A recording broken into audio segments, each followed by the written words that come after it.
ద్రోణాచార్యుడు లేదా ద్రోణుడు భరద్వాజ మహాముని కుమారుడు.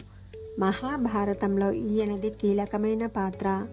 చిన్నతనంలో తండ్రి దగ్గర వేదాంగాలతో పాటు విలువిద్యను కూడా నేర్చుకున్నాడు.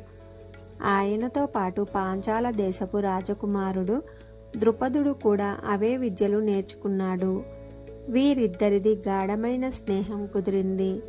ఆ కారణంగా ద్రుపదుడు తాను రాజయ్యాక ద్రోణుడికి సగం రాజ్యం ఇస్తానా అంటూ ఉండేవాడు. ఆశ్రమవాసం పూర్తి చేసుకున్న తర్వాత కృపాచార్యుల వారి చెల్లెలు అయిన కృపిని వివాహం చేసుకున్నాడు. వీరి కుమారుని పేరు అశ్వత్థామ.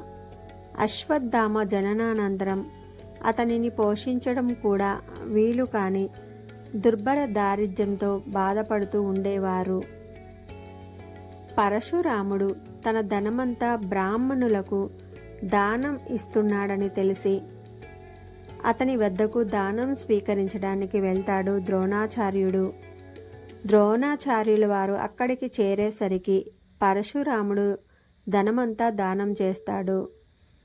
పరశురాముడు ద్రోణుణ్ణి చూసి, నా దగ్గర ఉన్న ధనమంతా దానం చేశాను. ఇప్పుడు నా దగ్గర నా శరీరం అస్త్ర విద్య మాత్రమే ఉన్నాయి.